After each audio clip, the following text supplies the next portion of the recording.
Hello les freelanceurs et les freelanceuses, j'espère que vous allez bien, j'espère que vous allez très bien. On se retrouve aujourd'hui dans cette nouvelle vidéo pour parler des dividendes et en l'occurrence pour se poser la question de est-ce que c'est une bonne chose ou pas de se rémunérer en dividendes quand on est freelance.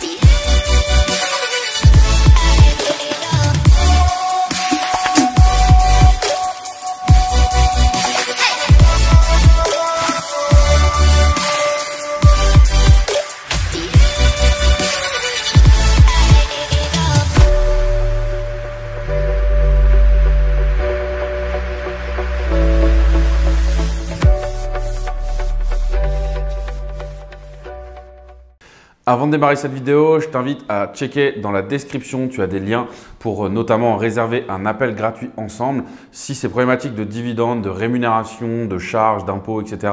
sont aujourd'hui des problématiques qui sont les tiennes, eh bien n'hésite pas à réserver cet appel, on pourra en échanger ensemble et voir un petit peu les solutions que tu as dans ton activité. Également, si tu veux lancer ton activité, on a des parcours d'accompagnement pour t'aider à créer ton activité de freelance. Donc regarde dans la description, check les liens et puis on se retrouve très bientôt dans un call ensemble. Alors le dividende, avant de t'expliquer si c'est une bonne ou une mauvaise chose, déjà on va remettre en état ce que c'est que le dividende. Le dividende, c'est une manière de se rémunérer quand on est actionnaire d'une entreprise. Donc si tu es à 100% propriétaire des actions de ton entreprise, eh bien tu peux te verser du dividende. Donc le dividende, c'est la richesse qu'a créée ton entreprise. Une fois que tous les impôts, les taxes sont payés, eh bien avec ce qui reste, tu vas pouvoir te verser donc sur ce bénéfice des dividendes.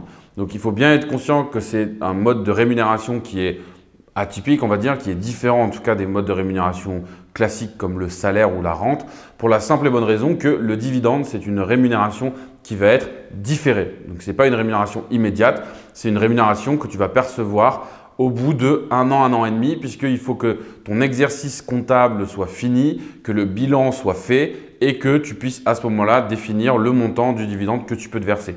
Donc, il faut bien être conscient de ce paramètre-là quand même. C'est une manière de se rémunérer, mais c'est une rémunération différée.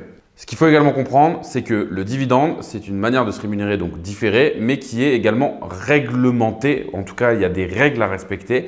C'est-à-dire que, comme je l'ai expliqué, tu dois respecter un certain timing. Et il y a aussi des règles à respecter en fonction des statuts de ta société. Souvent, il y a une sorte de provision à mettre en place qui va être ce qu'on appelle souvent un fonds de sécurité. Donc, c'est-à-dire que tu dois d'abord pérenniser l'activité et prévoir un petit fonds de sécurité pour la société. Et ensuite, avec ce qui reste, tu peux te verser ce dividende. Alors, pourquoi est-ce qu'on entend beaucoup parler du dividende en termes de moyens de rémunération quand on est freelance, quand on est entrepreneur? C'est souvent pour sa fiscalité. Parce que la fiscalité du dividende, elle est plutôt intéressante et elle est assez limitée puisque aujourd'hui, en fait, il y a ce qu'on appelle le PFU, c'est-à-dire le prélèvement forfaitaire unitaire, qui est ce qu'on appelait anciennement la flat tax. Et c'est le seul impôt que tu vas devoir payer quand tu vas te rémunérer en dividende. Donc cet impôt, il est décomposé comment? Il est décomposé en deux parties. Il représente une imposition de 30%. Et dans cette imposition de 30%, tu vas avoir deux éléments. Un prélèvement pour les impôts sur le revenu et un prélèvement pour les prélèvements sociaux. Donc l'impôt sur le revenu, c'est 12,8%, c'est un forfait, peu importe ton imposition personnelle, 12,8%. Et ensuite, tu vas avoir les prélèvements sociaux, CSG, CRDS, 17,2%. Ça, c'est classique. Ce qui fait que, in fine, quand tu te sors cet argent en rémunération via le dividende, tu vas payer 30% et tu n'as plus rien à payer. C'est la seule taxe que tu auras à payer sur cet argent. Alors, une fois que tu as vu tout ça, tu vas te dire pourquoi est-ce que c'est une mauvaise idée de se rémunérer en dividende? C'est une mauvaise idée parce que, comme je l'ai dit tout à l'heure, c'est une rémunération qui va être différée et c'est une rémunération qui va être irrégulière. C'est-à-dire qu'elle va dépendre de l'exercice fiscal, l'exercice comptable que ton entreprise va faire. Donc, si demain, par exemple, auprès des banques, tu veux emprunter pour acheter une maison, eh bien, ça va être compliqué de justifier un revenu à 100% tiré des dividendes. Donc, c'est là où c'est complexe, c'est qu'en effet, fiscalement, ça peut être intéressant, mais en termes de gestion, on va dire au quotidien, ce n'est pas forcément la meilleure option. Puisque eh bien, tu vas avoir quelque chose d'assez irrégulier, quelque chose qui est différé dans le temps. Donc, c'est-à-dire que tous les mois, tu n'as rien qui tombe et puis en fin d'année, tu as 80 000 € qui tombent et tu dois vivre un an avec ça.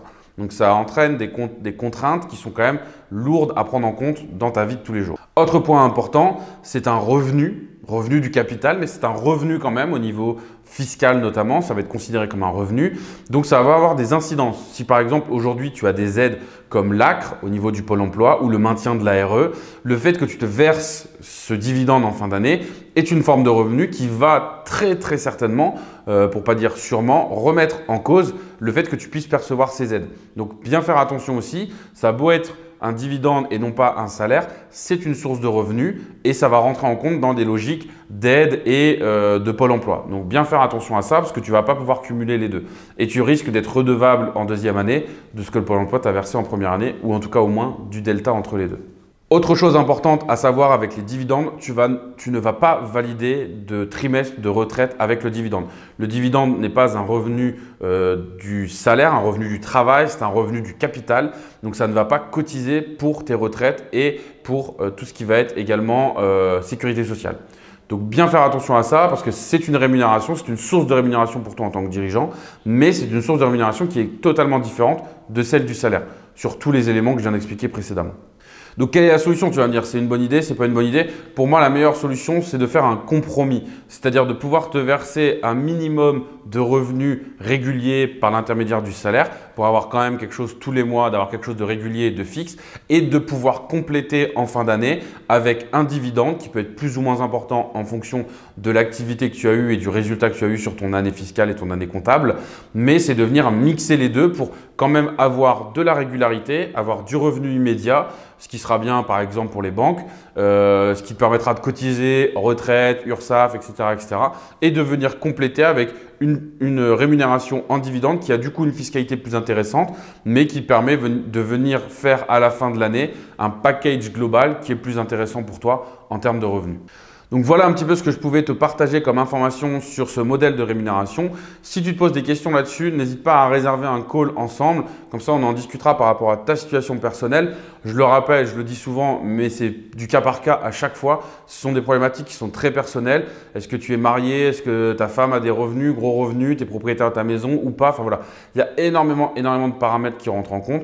Difficile de faire quelque chose de générique. En tout cas, là, je vous ai donné des infos vraiment pour que ça puisse t'aider de manière vraiment le plus large possible. Mais si tu as des questions sur ta situation personnelle, regarde dans la description, il y a un lien pour pouvoir justement réserver un call, qu'on discute ensemble de ta situation et voir ce qu'on peut mettre en place pour t'aider dans ton activité et dans ton modèle de rémunération à toi.